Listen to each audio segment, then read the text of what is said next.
Yo, what is up? This is gonna be an options basics crash course by yours truly, dumbo. Haven't used a PowerPoint since like middle school, but this is a little bit nostalgic making this. But let's get into it.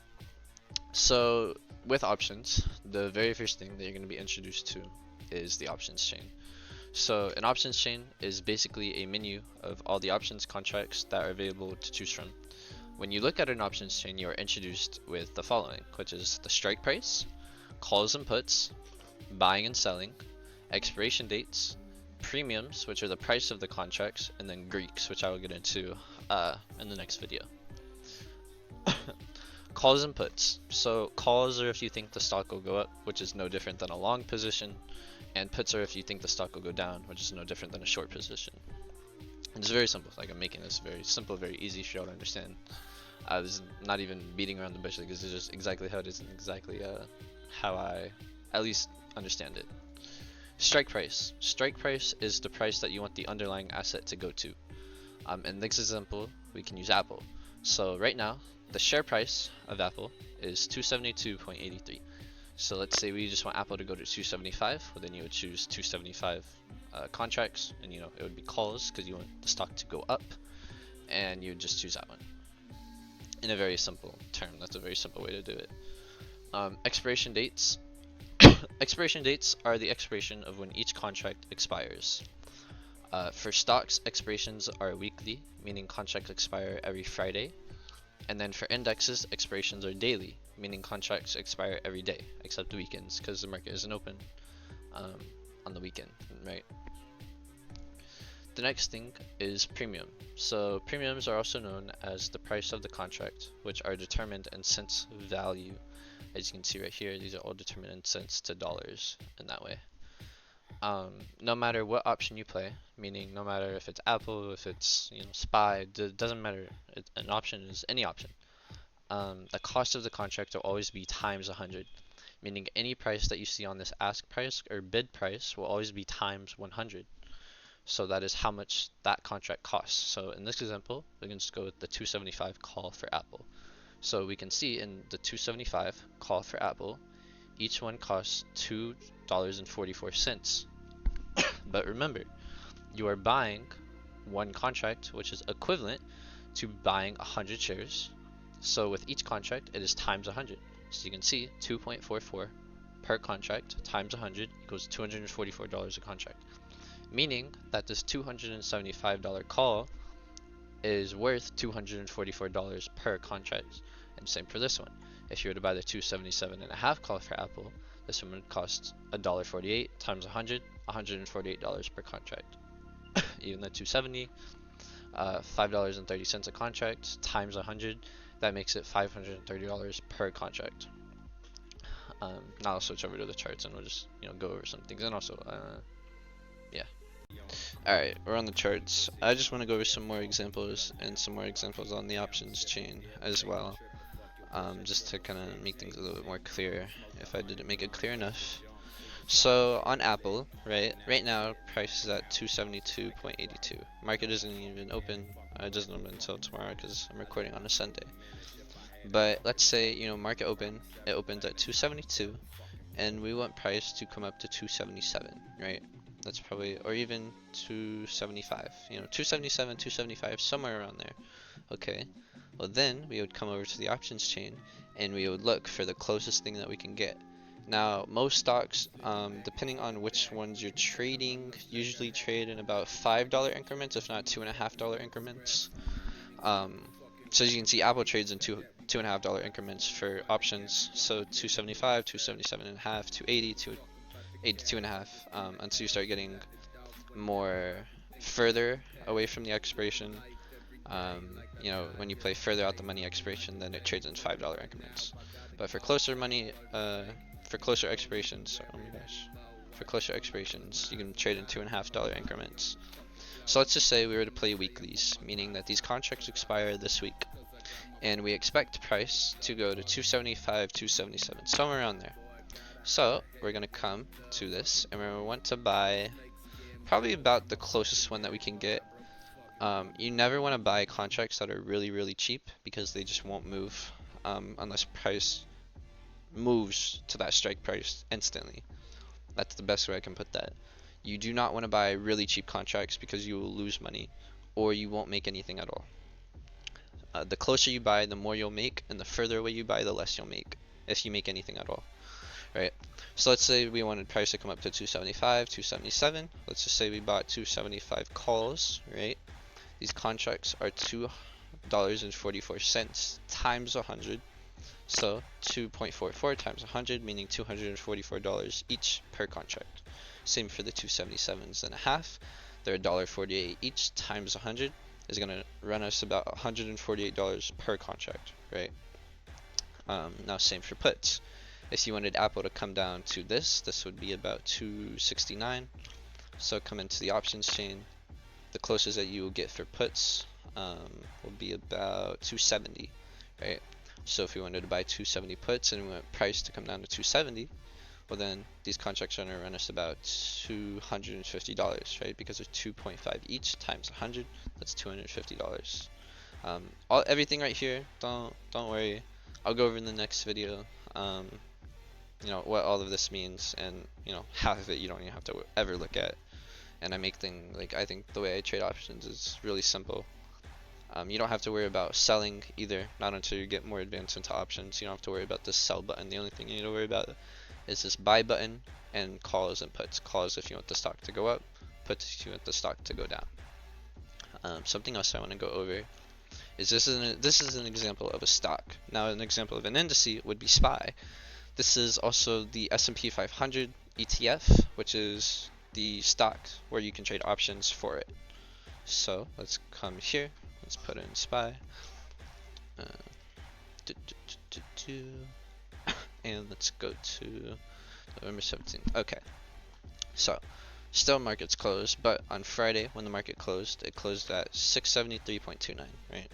So let's say into Monday at open, let's say we wanted price to come up to 675. Okay.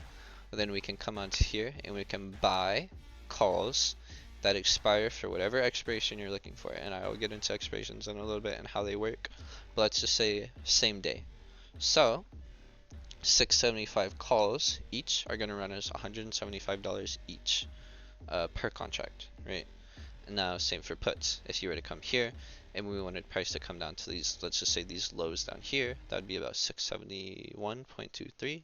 So the closest that we could get to that is coming to puts is 671, right? So each of these contracts are going to cost $227 each.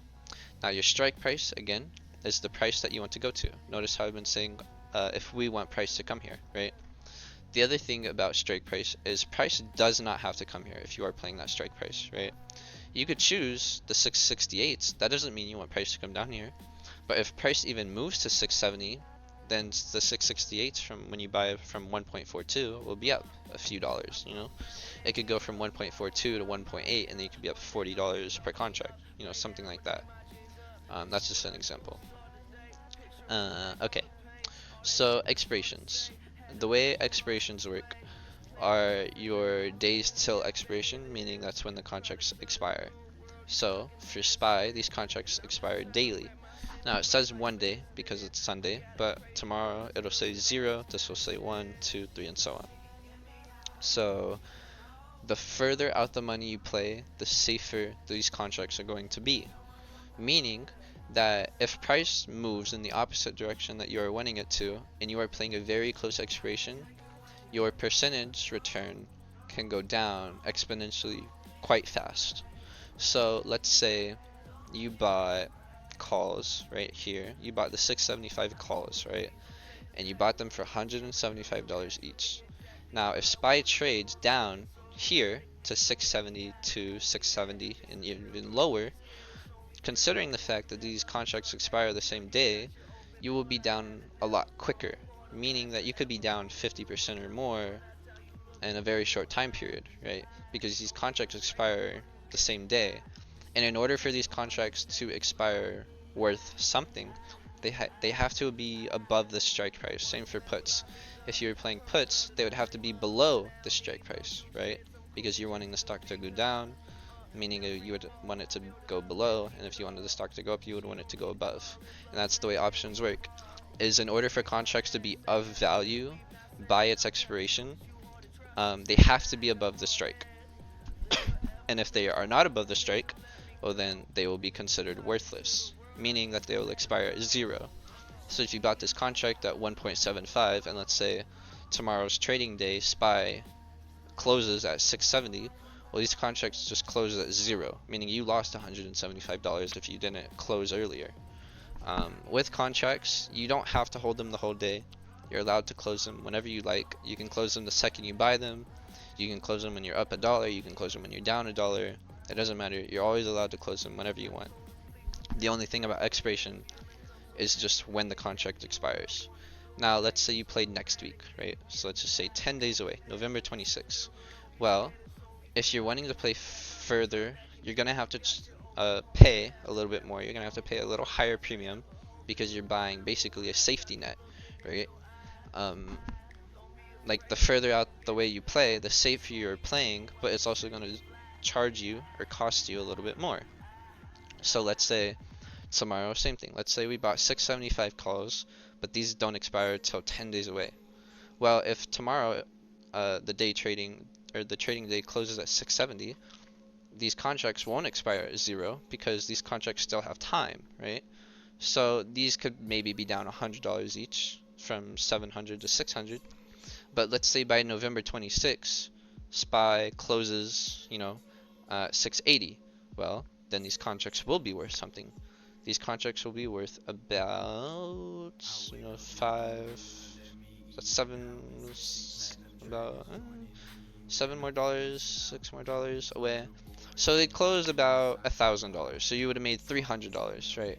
If these closed at 10, meaning $1,000 each, you just made $300. That's just an estimate. It doesn't mean exactly, but it's an example, right? Same for if you played the same day. If you played the same day and price closed at 680 and you played 675s, well then we can just go down here and make an estimate. They'd be worth about $500 each, right? So you bought them for $175 each and price closed above, way above, meaning that you would have made profit. And again, you're allowed to close these whenever. You don't have to hold for forever, and you're allowed to take profit on them whenever you like. The same thing for any other stock, and for the same thing we're just going to use Apple. We'll just go to trade options, and as you can see, Apple has expirations every Friday because it's not an index. Therefore, expirations are every Friday on this. So if we played two $75 calls for Apple, and let's say tomorrow's trading day, Apple closed at $270. Well, these contracts won't be worth 0 because they have till Friday till they expire. But if Apple does not make it above $275 by Friday, well then these contracts will expire worthless. But if Apple makes it above $275 by Friday, well then they'll be worth something. Now the other thing is, what if price closes on the exact contract that you bought? Well, you are basically break even. So if you bought this contract for $244, and throughout the week Apple makes its swings throughout the week, and we'll just say it closed. We'll just say it closes at the same point. So let's just say it went up, down, this, all the way back up, all the way back down, and by Friday right here it closed right here.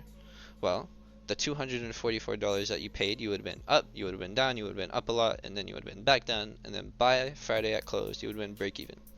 So this $244 by Friday would be worth $244. You would have lost nothing. And the only reason for that is because the stock has to be above the strike price that you bought.